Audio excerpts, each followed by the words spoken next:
We should be unmuted. We're unmuted and recording. All right. Well, welcome everyone to another webinar from the Western Dakota Energy Association to try to give you some idea of the expectations of this most recent downturn and how things are going to look for us in the coming weeks, months, and into next year. We're going to first note that everyone on the call, all the participants are muted, but there is a chat function in the Zoom program if you want to take a look at that. If you have questions during the course of the webinar, feel free to type in the question. We'll try to keep an eye on that and either answer it at that particular time or at the, near the end as we begin to wrap up. I'll walk you through the agenda if you want to go to the next slide there, Brent, what we're going to cover here. First of all, I want to introduce myself. I'm Geoff Simon, Executive Director of the Western Dakota Energy Association. To my right over here is Brent Bogar. He's our numbers guy, a consultant with our association, runs a company called Jadestone Consulting, has a background in the banking industry. And in case you don't know, Brent and I are both former city commissioners. He was in Williston, and about a half a lifetime ago, I was a city commissioner in Pierre, South Dakota. And over to my left off camera, lean in and say hi, Dustin. This is Dustin Bakken. He's going to be, he joined us today. We're going to, Brent and I are a little out of our element talking about central assessment, and that is Dustin's forte, and we'll give a few words from Dustin and his company, Kompleks Assessment Solutions. We're going to walk through first the current status of the industry, where the, where we're at with the shutdown, and also where we're at in Bakken restart. There's a task force of multiple state agencies looking at this problem. Then the numbers guy here is going to go through the multiple scenarios that he's put together just to kind of give you an idea what the expectations are, both price and production. Then it'll be Dustin's turn to do the property tax assessment. And we're going to try to clear up maybe some myths that are out there about funding uncertainty or certainty. Some things are certain, some things are definitely up in the air. And then some of the future challenges, how we're going to address the unknowns that are still coming down the pike. So we're going to start just with kind of an overview of the status of the oil industry and just kind of walk you through that.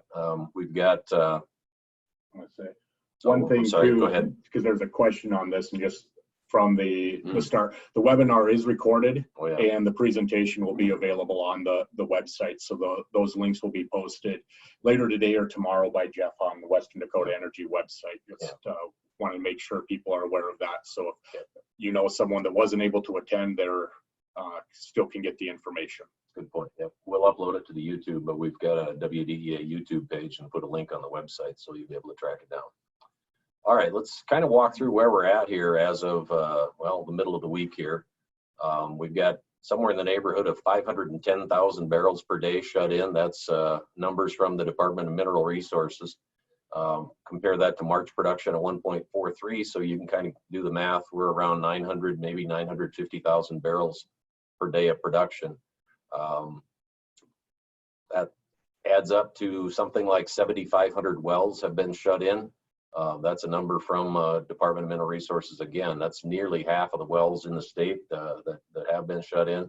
The active drilling rig count, actually, if you go to the website, it shows that we're at 14 rigs, but one of those is Minn Kota's rig, and it's drilling a hole for carbon dioxide in Oliver County. So 13 active drilling rigs. That number is down 30 just in the past month. We were at the mid-50s back in February and March. And even those wells that are being drilled aren't being completed right now. There's only one active frac crew out there, down from 25 just, again, a couple of months ago. The one positive thing we've seen here in the past week, the June WTI contract came up for expiration on the 19th of this week, and we did not see negative pricing like we saw in the scenario when the May contract came up. WTI crude, I haven't looked this morning, but was floating around the 33.50 range yesterday. The North Dakota discount, somewhere around, probably around $8. I just spoke with Justin Kringstad with the Pipeline Authority about that yesterday. It was higher than that in April. It was around a $12 differential in April when supply was very much outrunning demand. and the transportation differential got magnified as well. So our producers that were selling into the market in month of April were probably getting oil probably in the single digits, because the spot price was in the teens at that point. There are kind of mixed signals. We are kind of getting this signal that supply and demand have more closely aligned. That price stability, even though it's very low, is a positive sign. But the problem is there is no capacity to store any oil right now. Everything is pretty much full up. So that before we're going to really see a resurgence and a growth and maybe resumption of normal drilling activity, a lot of that storage has to be burned down, you might say. Jobless numbers, they're reported every Thursday. We'll see new numbers today, 8,000 unemployment claims, and that's in the industry-related jobless claims. And the folks tell us there's potentially maybe another couple thousand jobs at risk out there. So we may see that number still go higher, although Mineral Resources does report that there are some companies out there that are in the process of restarting a few wells. And the ones they're restarting are likely to be the ones that are highest producing. So, you know, it's mixed news. There's some good news and still a lot of uncertainty and going forward. Moving on to the next slide, just to kind of give you an idea of the Bakken Restart Task Force. We talked a little bit about this. It's the Governor's Office involved, Mineral Resources, DEQ, Lands Department, Office of Management and Budget, Public Service Commission. Multiple different state agencies are engaged in this process, trying to figure out the best way to facilitate the restart of the industry. When you've got 7,500 wells shut down, you know, there's a lot of things that have been going on. A little bit of regulatory easing to make it a little bit easier. With some assistance from the federal government, some COVID-19 relief money, DMR is planning to launch a program, abandoned well plugging program, which you know, could create 500 jobs and retain the workforce. They're talking about bidding that in June, so we'll probably see that work begin sometime in July. The state has abandoned or identified, I think it was 549 wells. We were just looking at the lengthy list of them before the webinar started. There's also a thief hatch replacement program that's being considered.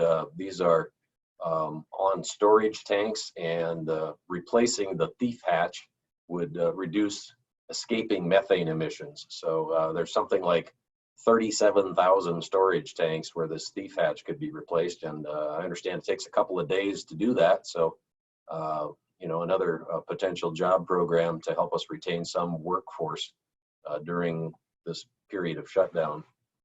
Just mentioned that some wells are being started, and they are the big ones, so we could see a surge in production as some of those wells come online. The question marks really are, you know, as we go into this restart, do we have the workforce still in North Dakota, and do we have the dollars to finance it?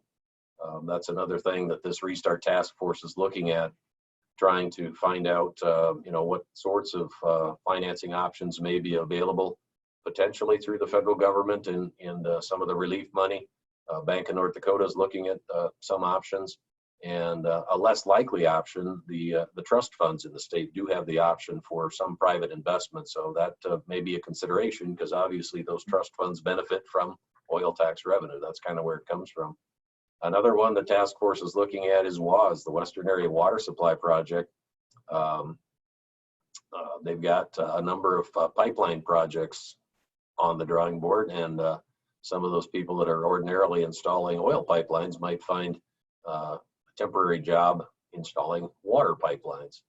And one thing I think you're all aware of, certainly at the county level, this is the DOT did lift its axle weight limits on state highways earlier this year to provide some relief to the industry from the potential of paying permits for the movement of heavy loads.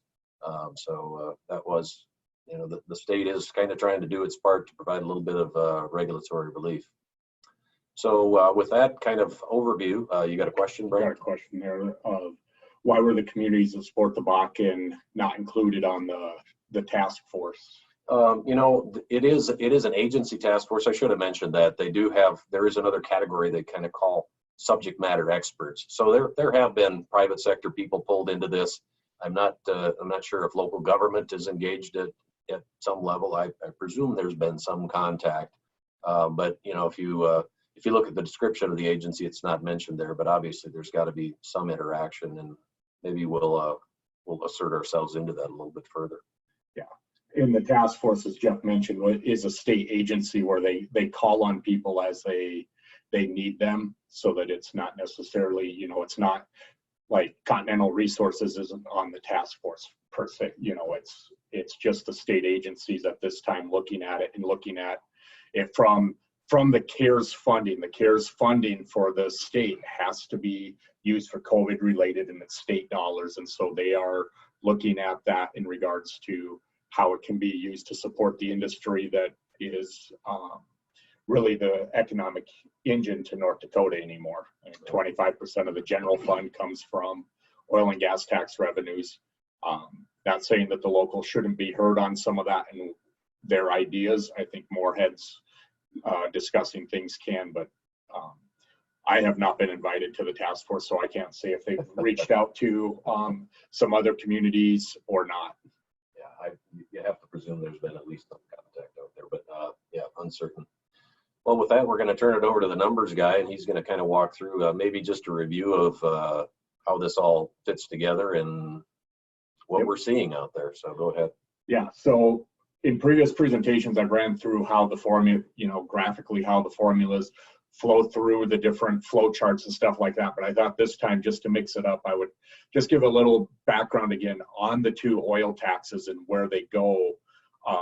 We have the extraction tax. This is actually the newer of the two taxes, became effective in '81, and primarily was to fund schools back then. And then it switched and became more general fund. And now it's general fund, legacy fund, schools, and resources trust fund, which are your water projects. So this is, the extraction tax is really a tax that I say is the one that benefits statewide. Every community, every political subdivision is receiving some sort of support from this because of the general fund support. The schools, obviously, with Common School Trust Fund and Foundation Aid, and then the Resources Trust Fund for water projects. Now, that was at 6.5%. That was reduced down to 5% in the 2015 session. That was a trade-off during that legislative session in regards to the big trigger, which would have triggered the extraction tax down to 0. And there are those that say, well, we could have gotten rid of the trigger and kept the tax rate, but we're in a competitive business environment that especially now, as we look at the shutdown nationwide on this industry, when its demand starts coming back and you're looking at restarting, we have to have an environment that makes those companies with their restricted levels of capital wanting to invest in North Dakota and not looking at other oil plays in regards to where they invest that capital. So I think having a positive tax structure is very important there. Of note, because of the price drop, if this bill would not have passed in the 2015 session, the trigger would go back into play in June of this year. So we would have seen the trigger, which that trigger was going to take the extraction tax rate down to 0. So, you know, we can think, well, it only applied to back then, but no, it actually would have had an impact in today's environment as well. The gross production tax, this is the tax that for the members of Western Dakota Energy is the critical one. This is the one that's in lieu of property tax. When oil was discovered, the legislature put this in place so that it was a common tax structure across all counties in regards to the oil taxes.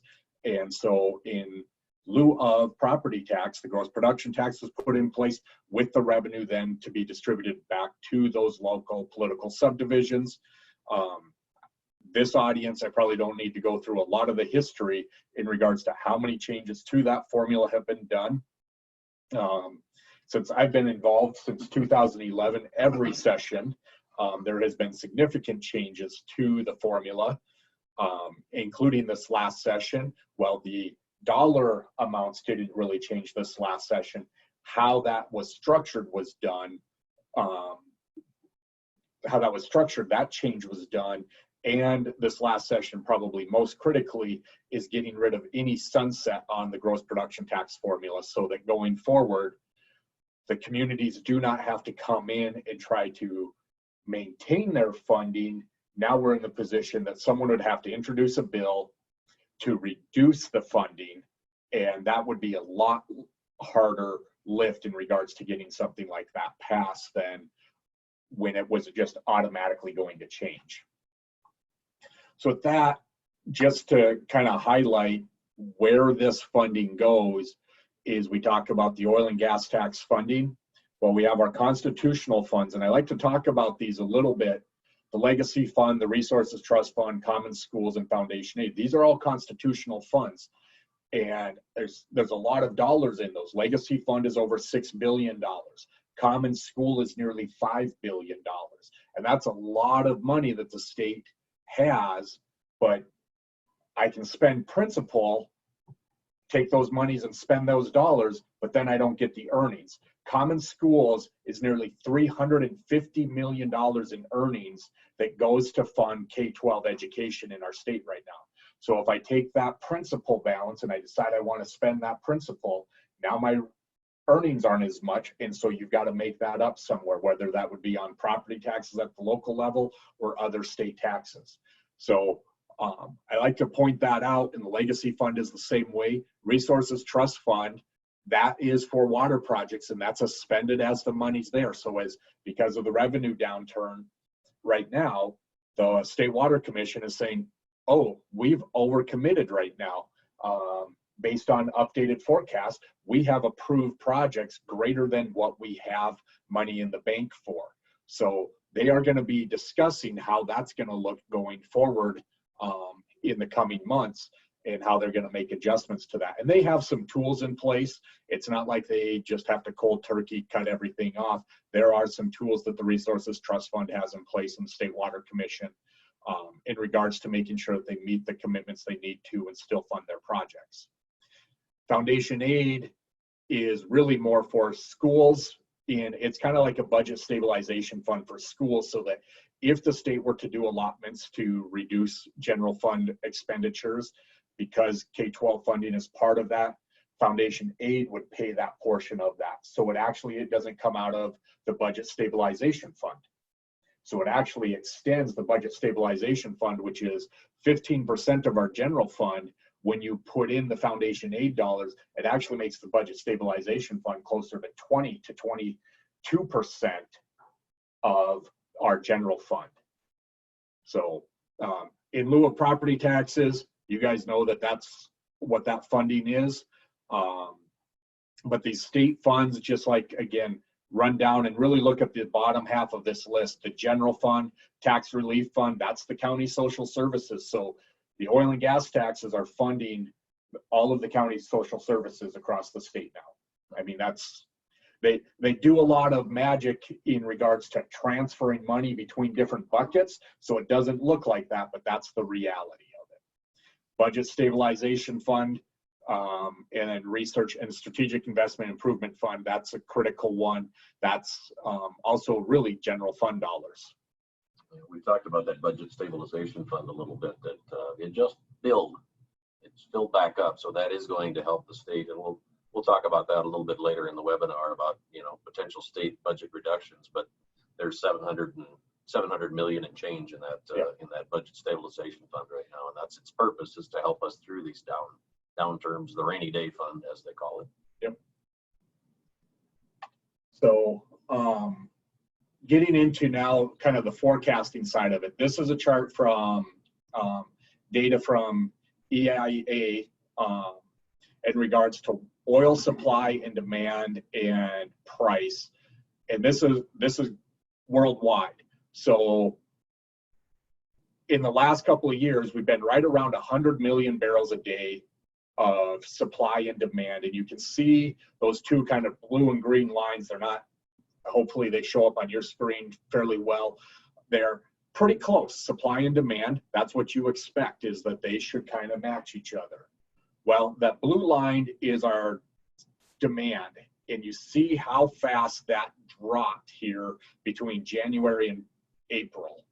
And these numbers, when I got these numbers, they are not real numbers in April. I believe this number is actually going to dip even lower than just below 80. It's going to be closer to 65. But this was a forecast number. They don't have the updated data out yet.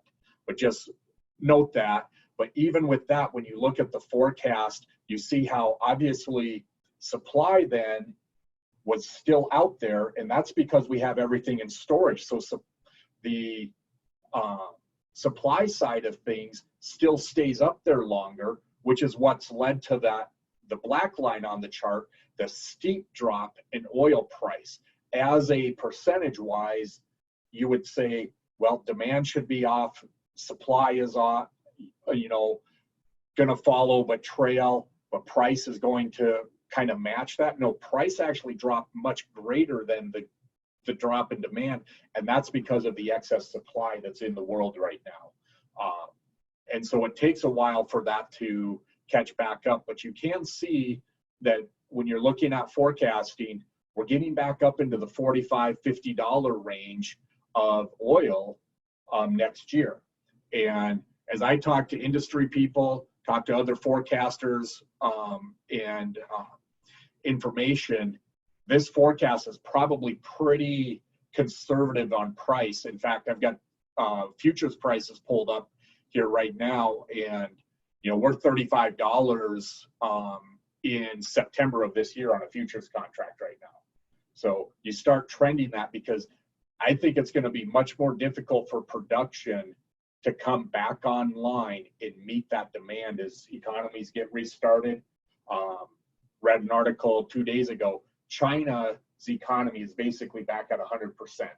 Their demand in April was only 100,000 barrels less than it was April of 2019. This is just an anecdotal comment to that too, but we're in Bismarck here, and I tell you what, there's a lot more traffic than there was just a couple, 3-4 weeks ago. I mean, just around town, you see a lot more people out and about. You can just see it in the traffic counts. I mean, there was a time when you were sitting at a red light and nobody else was there, but that's not the case anymore. It's picked up quite a bit out there. Yeah. So there are some, and this is the fun of forecasting with the oil. You can go out, and if you want to search $100 oil, you will find some people out there saying right now that we could hit $100 oil in the next year, because if the economies all start going again and we have a hard time bringing our supply back online, here in the United States, we've cut nearly 1.5 to 2 million barrels of production. Well, that's all shale oil production for the most part, and that doesn't come back online instantly like the Saudi Arabias can kind of turn their pumps on a little bit. So there are a lot of plays out there that make this the reality is it makes forecasting very difficult. Why every time that we do one of these webinars, the numbers are always going to be a little different, because we've got new data, we've got new information that's out there. And that's why Geoff is committed to continuing to do these, not necessarily every other week type of thing, but as information comes out that changes the picture a little bit, so that we can keep everyone informed of what's happening. The question mark going forward is just how quickly we burn down that storage out there. I mean, we could have some difficulty, and I don't expect the industry to jump back into this real quickly. There's some marginal wells out there that are probably not going to be restarted for a while. Yep. And it's difficult to get them started, as we know. So we'll see. Yeah, and bringing them even back on production, industry has said they don't expect them to come back at the same level that they were producing when they were shut in. So tax production scenarios, this is the forecast. Now I'm going to tell everyone, if you've watched these before, this slide and the next slide with the chart, they're exactly the same. Even with the numbers adjusted based on what we have now, for like March's numbers came out, and as Geoff talked about, our production was still over 1.4, and then price was down. So when I plugged those two new variables in, it actually didn't change the averages. And so the scenario is still pretty well fit. Now, I would say that most likely we are closer to a scenario 4, where we were 200,000 off, then 100,000 for a couple of months, and then leveling off around $1 million. We're under $1 million, but because we had that other month of 1.4, when you start to doing your weighted averaging, I think we're probably going to be close to a scenario 4 in regards to a revenue picture right now. So average for the biennium. For the biennium, that's what those two numbers there are, the production average for the biennium. Remembering that for the first 8 months of the biennium now, we have averaged above forecast. So that's a positive from that standpoint when you look at it overall. So again, this chart isn't any different in regards to what it looks like, but I think what you're seeing then is really the orange line is, I would say, the orange or the purple line in regards to the revenue scenarios, getting up into that neighborhood of 12 to 15, potentially by the end of the biennium, getting back up to the $15 million for political subs. And this obviously is also dependent on where you're at from a political sub standpoint. Some counties, that production and stuff is going to come online quicker. Some counties, they're not going to bring that production back online. And so it's going to vary. For those of you that have asked for information regarding a forecast for your county or city, because I was getting so much new information, I rebuilt my forecast model. And so I do have all of your emails and requests, and I will be getting updated information out by the end of this week to everyone. I thought we were going to get them last webinar. I was working on them, and then some of this new information was coming. So I wanted to update the model that I use to provide that to local political subs. So that information, I do have all of your contacts still, and we'll be getting that to you by the end of the week. You know, I know we've had questions from some of the coal counties too, and I meant to mention that at the outset. When we've got 7,500 wells shut down, obviously most of those have some form of artificial lift, meaning an electric pump of some sort. So that electric demand in the oil industry has dropped off the edge as well. And right now, of course, we're in that time of the year when electric demand is really at its lowest. We're past the winter months, but we haven't quite gotten into air conditioning season. So we're trying to get a little bit of a scenario together for the coal producing counties as well. This table again is that same table that's been in the previous presentations. As I said, plugging in the variables, it shifts things. Honestly, what it did is it changed things basically from like 68,127,000 to 68,132,000 or something like that. So it's really within the rounding in regards to the updated numbers. Not gonna lie, I thought when I saw production was still up in that 1.4 range, I thought we were gonna be better, but that price obviously, and with the steep discount that we're seeing with North Dakota crude, I actually looked at North Dakota spot prices, and in April, we were single digits for North Dakota sweet. North Dakota sour was actually negative. So for those older legacy fields and stuff, it was around a negative $8.50 for about a week. As you said earlier, the scenario 4 here is probably most likely. Yep. And so that's, I mean, if you want to take the silver lining, at least that's on the high side of everything. A good friend of mine the other night said, you know, with all these scenarios, I hope if one of them's right, great, but don't hold me to it right now because it's all so in flux and volatile. We could see some price spikes and then some demand, because supply's not there, then supply comes on, especially when we've got tankers sitting off the coast full of oil, those types of things. So there's a lot of variables that could happen here. Yeah. So stay tuned. All right, we're gonna shift over to Dustin here now. I'm gonna slide out of the way, but Dustin Bakken is coming up next. He's got a company called Kompleks Assessment Solutions. And if those of you who've seen Basin Bits magazine, the spring issue, there's a little profile of Dustin and his operation in the back of the magazine. And with that, I'm gonna kind of slide out of the way and let Dustin slide in. and explain how central assessment works to everyone. All right. Good morning, everyone. Thanks, Geoff, for the invitation to come in and basically have a couple words on, the property tax aspect and what Western counties are really seeing in the state and what we could be seeing in the future. So go ahead to the next slide there, Brent. A lot of you in the Western counties, county commissioners, city councils, you have to participate in those local boards of equalization every year.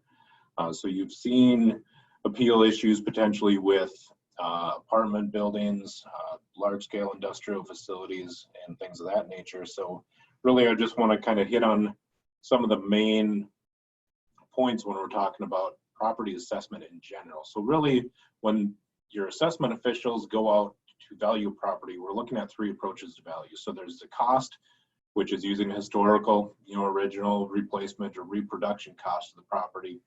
Potentially what it costs them to actually build it. And then we need to take into consideration those forms of depreciation. And we'll kind of get into that here in the coming slides. But there's also an income approach. So it's estimating the value using an income stream divided by a capitalization rate. And then there's also sales. So we use comparable sales of property to try and estimate the value. And really, that's kind of the goal, is to hit market value, so to speak, as it's defined in North Dakota Century Code. The sales approach, when we're talking about apartments, residential homes, commercial properties, that's probably your best indicator of value most times. But for large-scale industrial properties, we really don't have a very good database of sales that have actually occurred. And when we do, those sales and the terms are so drastically different that comparable sales are almost useless, for lack of a better term to use, when we're talking about industrial property and pipelines and properties of that nature. So really, the cost approach is better. And when we're doing a cost approach on a facility, we're looking for the asset details, so the as-built construction plans, the details on the various components of machinery and equipment that are located there. Usually that comes from the company's accounting departments, so we can verify those costs that they have on their books. That cost could be adjusted for inflation, but also we run into scenarios sometimes where a particular property may be underperforming as far as the amount of return that they're getting, and that's where impaired assets come into play. So an impaired asset is basically the difference between that asset's carrying cost, or the cost that they have on their books, compared to that market value of that item. So those companies have to be able to earn a particular rate of return on those assets in order for them to be profitable. So we're talking about a pipeline that's not full, maybe? Pipelines that are not full, maybe even a pipeline that was built in the middle of winter where their costs are so, they paid a premium, say back in 2013, 14, and then all of a sudden 3 years, 4 years later, they realized that that maybe wasn't the wisest decision in the world. So we talked a little bit about depreciation in the cost approach. There's really three different forms of depreciation that we look at. So there's physical depreciation, so the age, and that can be recorded as, straight line depreciation and economic life. There's other general accounting procedures, for determining physical depreciation, but two of the main forms of depreciation that we really see in pipelines and large scale industrial facilities, particularly when we're looking in a commodity type market, is functional obsolescence and external, or in other words, economic obsolescence. So functional obsolescence is basically something within the boundaries of the property that are creating a loss of value. That's usually in the form of an inutility based on capacity. So let's say that we have a pipeline that has a rated capacity of $500,000 barrels per day. If it's only operating at 100 million barrels, we know that there's some sort of a factor that is influencing the full operation of that pipeline. And that could also be, natural gas plants, things of that nature too. So if there's something within the property, maybe it was overbuilt or a design flaw that is limiting the production of that particular property, then we see a functional obsolescence. An economic obsolescence is usually outside of the property boundaries. So now when we're talking about a commodity type market and not earning an appropriate rate of return, now we're seeing economic obsolescence. So it's basically an income shortfall when we know those income streams of the particular properties. Go ahead, Brent. Thank you. So really, if we have the information, the income approach is usually the best indicator of value. But you'll find that between the cost approach and the income approach, those values should align pretty well. Even bringing in the sales approach if we have good information for that. But when we're talking about income approach, we are talking about the estimation of future benefits. So when we're talking about anybody who's putting a significant amount of capital into a project, they want two things, and very small words, but they have very significant meaning. They want the return of their investment, and they want a return on their investment. So in other words, they need to get their money back that they spent, and they want to earn a little bit money or a little bit more money in return for their risk of investing that investment. So we tend to look at historical net operating income, to try and predict the future income streams. And you'll see the challenges of that when we're talking again with commodity markets and fluctuations. It's difficult to predict when you're looking behind and try and predict those trend lines moving forward. So when we're talking about pipelines and centrally assessed property, we want to have good income streams taken into account. Usually that's 5 years. A lot of the pipeline projects and everything in the state, maybe we don't have 5 years of income history because it just came online. We're still building out that infrastructure. So, we have to use the information that's best available.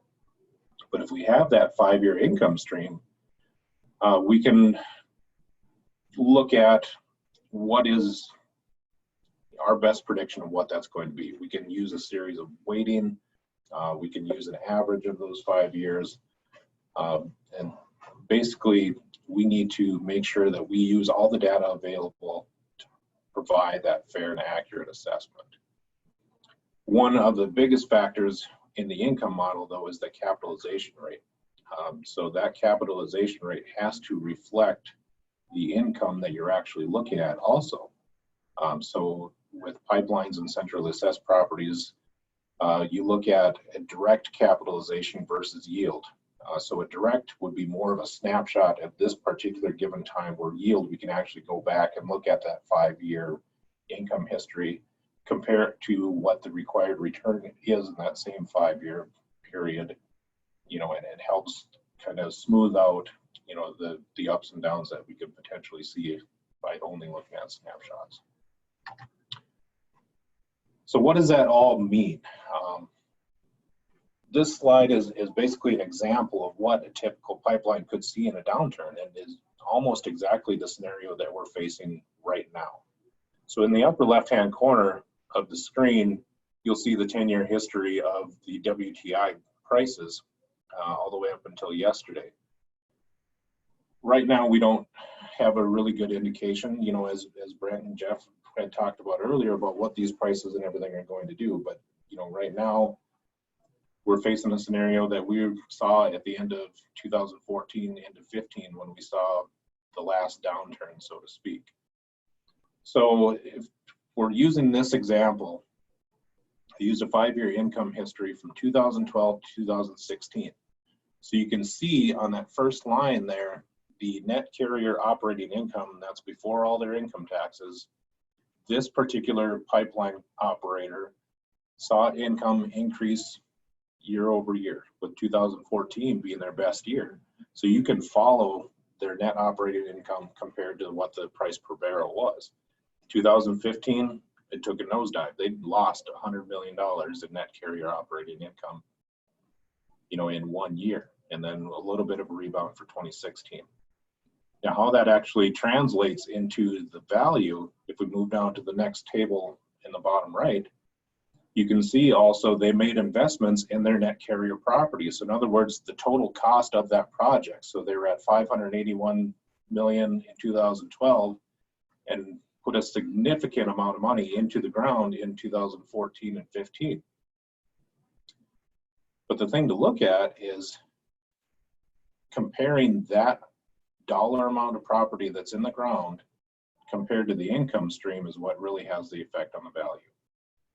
So with the higher net income in the year 2014, I should have clarified that, is the bottom right is the property in the ground in 2014. So their assessment in 2015 is going to be higher because they have more property in the ground, they have higher net income.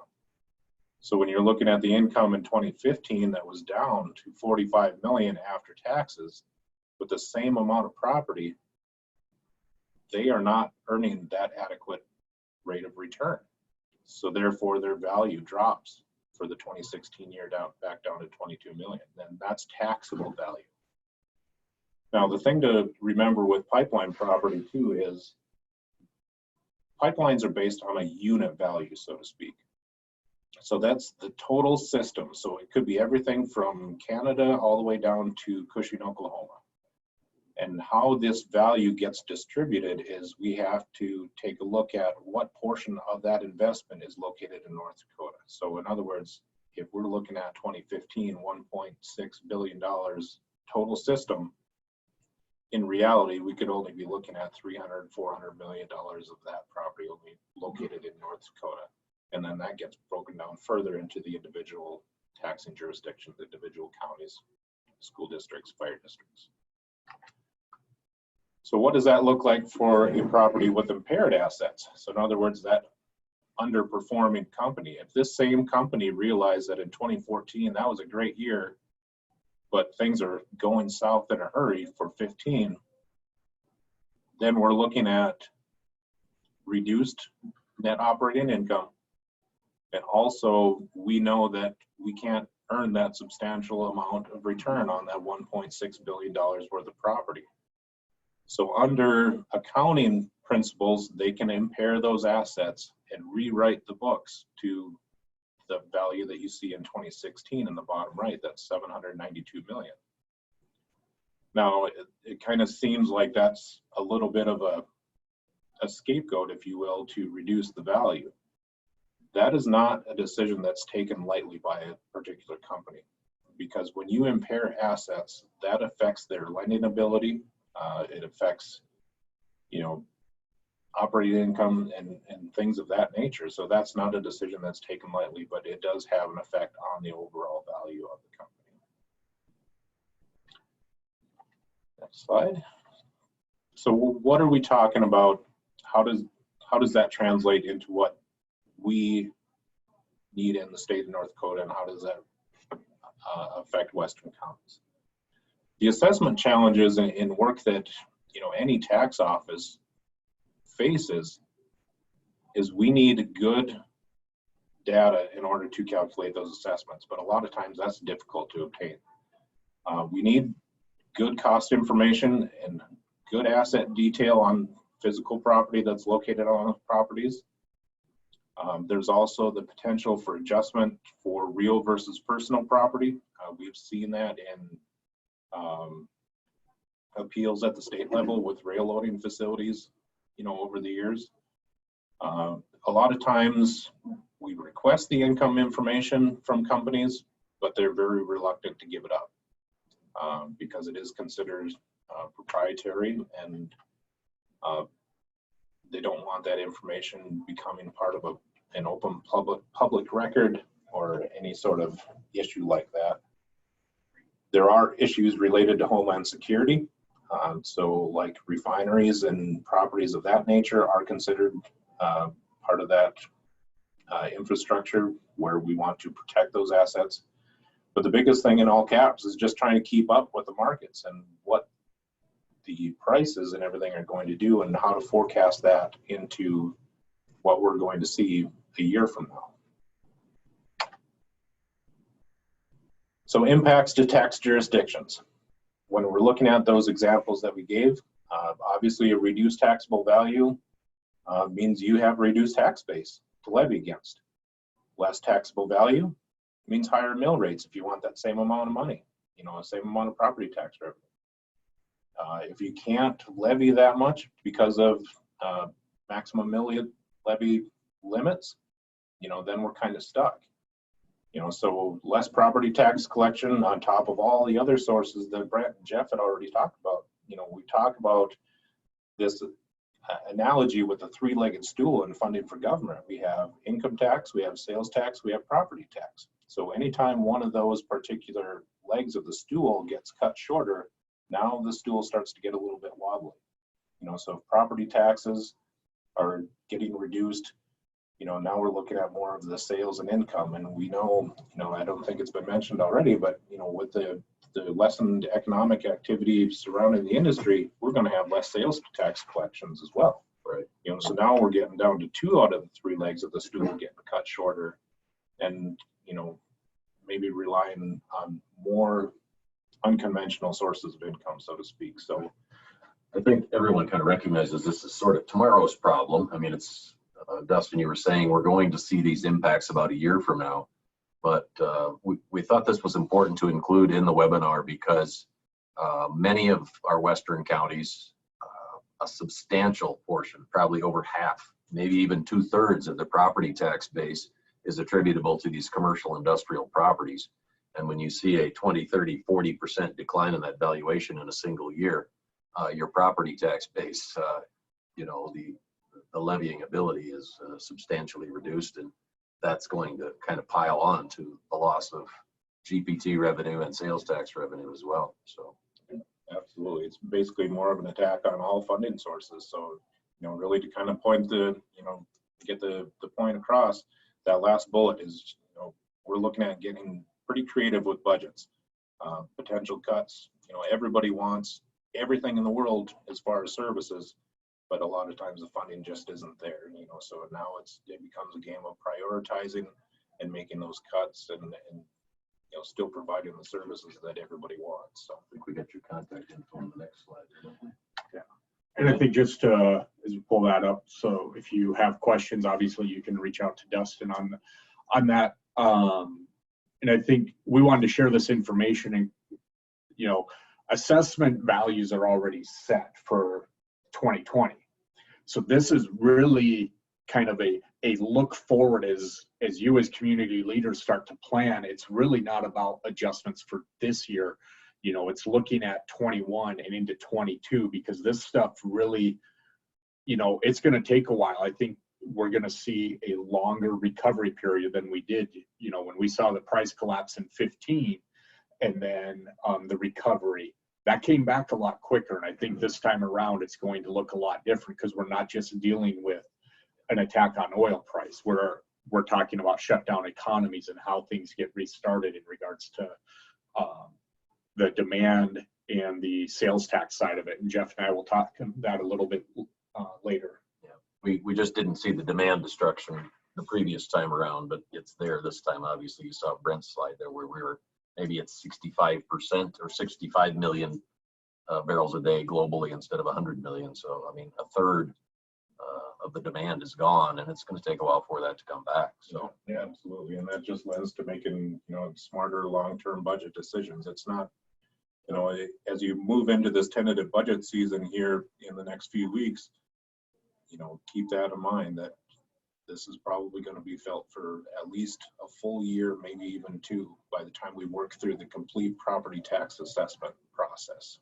True. Well, thanks, Dustin. Yeah, We're absolutely. going to kind of get into some summary. Oh, wait, you got to go. You got one more bucket slide here. Yep. All right. We just wanted to touch on this again, the buckets. Everyone hopefully is aware of the buckets and how they flow. Prairie Dog being part of the buckets. Just wanted to, I've had some questions. I just want to reemphasize that Prairie Dog is part of the buckets, and the buckets receive their money from the oil and gas taxes, but they are after the fact of the gross production tax distribution to the local political subs. So the local political subs formula is not impacted buy the prairie dog buckets. I just wanted to emphasize that because I've heard that not just from oil and gas communities contacting me, but from other communities and stuff, and just understanding that there is an impact to both.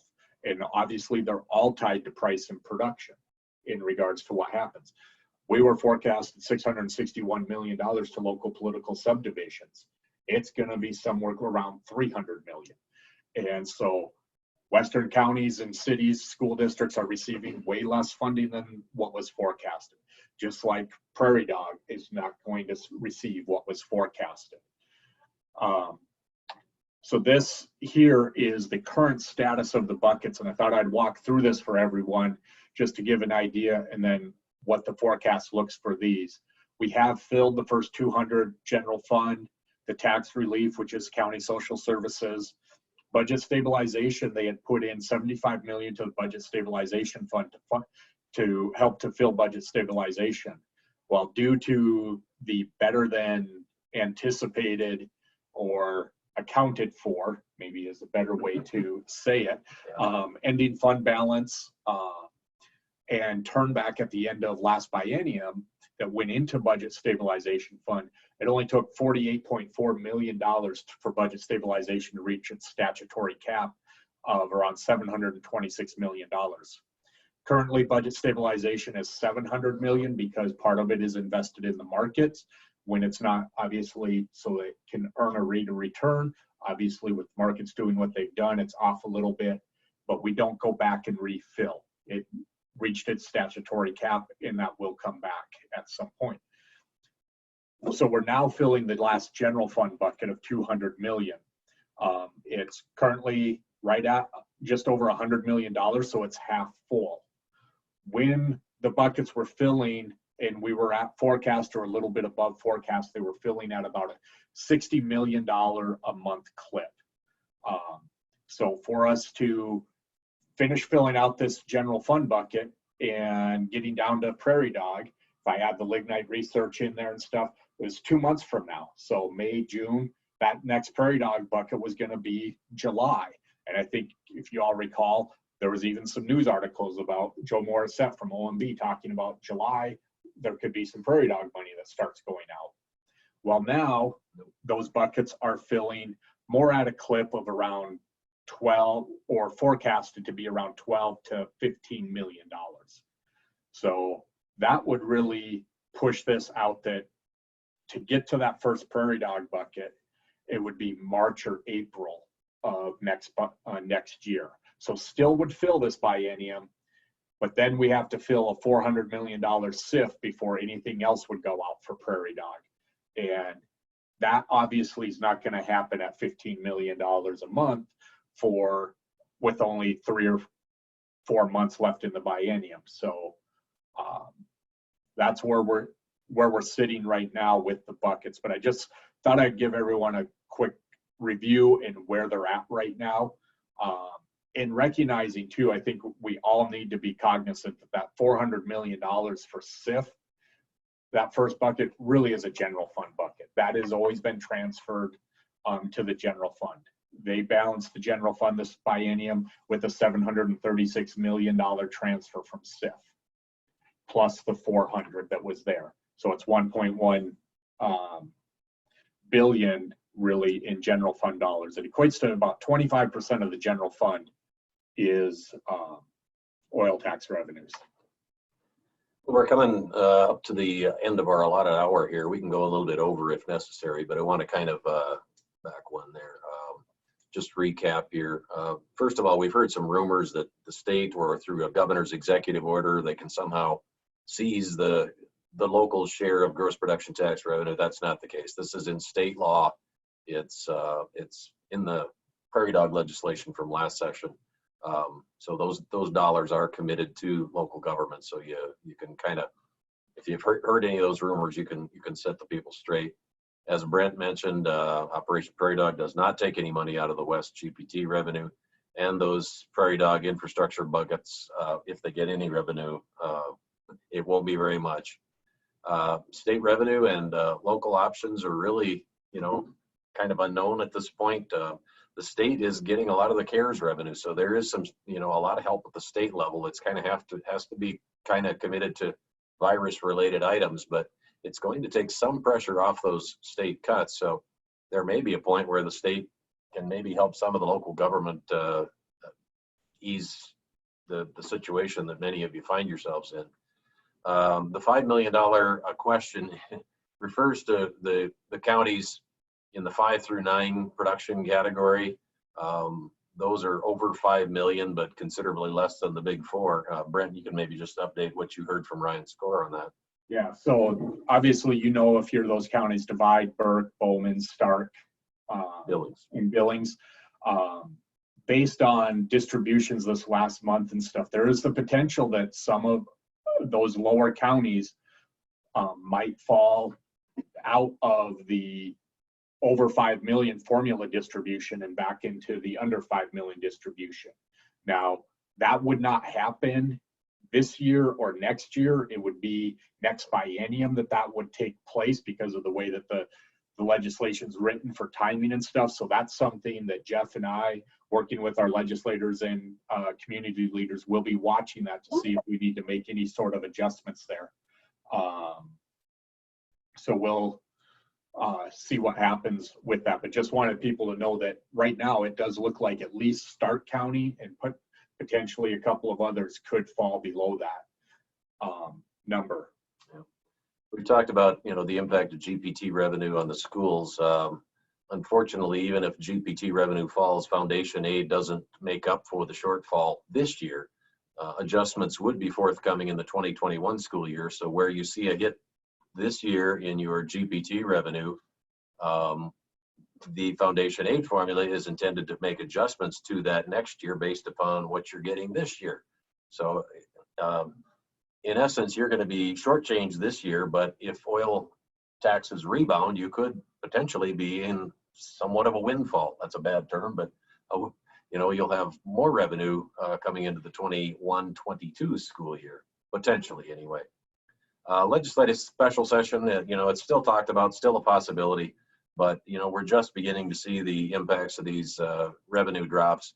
So if it happens at all, it's not likely till fall, and at that point we're 3 to 4 months away from the regular session. So also probably not going to happen then. So, and on the special session, as we look at that, like talked about, the numbers just came out. Sales tax is still trailing, or shouldn't say trailing, was still above forecast again for April. So we're, that's where the state is still waiting to see what are these impacts and what's that going to mean. A lot of local communities, I mean, not all, especially out west, we know it wasn't the case, but like Fargo, Bismarck, sales tax for March was higher than previous years. So there's some time there in regards to trying to figure out what those numbers and adjustments need to be made. Okay. So I just tell everyone, if you've got questions, this is our last slide. So if you got a question, type it in quick here. This is just kind of a recap. I mentioned earlier that oil price stability suggests we're closer to supply-demand balance, but we've got a lot of storage to burn down before we're going to really see any growth. We don't know a lot about the other producing states in this country. Lynn Helm said they just don't keep good records like North Dakota does, so they don't really have a handle on where their production has gone. It's obviously dropped, but some of the other major producing states, Texas, California, New Mexico, Oklahoma, we don't know exactly where that's at. One thing we haven't mentioned yet is this demand resurgence may not come back until, say, late this year, fourth quarter. And there are already unknowns about the workforce in North Dakota, whether we'll have the people to get the wells restarted. Compounding that, it's going to be winter. And, if you can work in the Permian in Texas in December or in Williston in December, and you have that flexibility, which would you choose?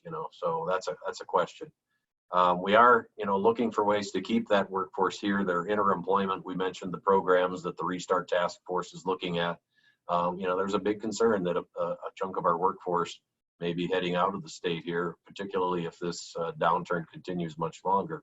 One thing on that Ron Ness even mentioned, he says, in 2008, 2009, we were the hot spot and everyone came to North Dakota for jobs because there was nothing else. at this point in time, with all of the shutdown and the economic downturn, reality is there's jobs nowhere else. So Yeah. what else are they going to do?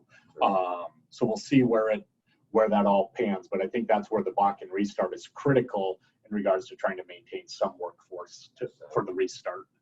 Well, I don't know how good my crystal ball is up there, but you know, we do have concerns that the reopening could produce a surge in infection rates. No one knows for sure what the heck is going to happen with the virus as we have more of this, like us, not social distancing the way we're supposed to here, but it could potentially slow down the recovery. I mentioned this in the first webinars. Herd immunity is how we get rid of this virus. Eventually, we either have to all get it and get better, or we have to have an effective vaccine, and that's likely to be many, many months away yet. So we'll see. We did kind of put together a WDEA working group after the last webinar. We got about 20 or so folks, and I guess one thing I would ask of those participants and any others who want to be part of this, let us know specifics about what you're doing with your budgets, because as we mentioned, there may be some potential for, you know, the state to help patch up, you know, because you're going through some serious revenue reductions, and it's going to be tough to keep the workforce and keep providing the essential services that are delivered at the local level. So keep us posted on what you're doing in terms of budget reductions and what you're going through. Send us specifics and we'll share them with policymakers and you know, see what may come of that. I'm not seeing any questions up there, at least at this point. So our contact info is on the very last slide here. If there are questions, type them in quickly. Otherwise, it's going to be going once, going twice. Any other final comments, guys? We're just, you know, from my standpoint, we're just trying to get the information out to you. I know sometimes a lot of it hasn't changed, but I'd rather you know the latest and greatest, even if nothing has changed, that it's still what we thought last time. You know, like I said, the curve might shift a little bit 1 month, but then it averages it out and stuff. So we're continuing to track this as information comes out. Geoff and I will continue to work together to get this information out. And I would just, again, reemphasize what Geoff said. If you have specifics of actions that you're taking at your local level, county, city, school, in regards to budget changes, reductions, issues that you're seeing that we need to try to help to address that might require some legislative action or something else, let us know. We might have an idea already. You might have an idea. Let us know, because we feel from the Western Dakota Energy standpoint, you know, Geoff's mission is to be the unified voice. Provide that feedback to him so that we can put some weight behind that in regards to any sort of ideas that might need to be pushed forward. We obviously work very closely with all the Western legislators and legislators throughout the state in general. So keep us in tune of what you're going through. We really need your feedback to help us do our job. So with that, thanks again, everyone, for joining. The webinar will be posted on our YouTube page, and we'll have a link on our website later today. Thanks again. Yep.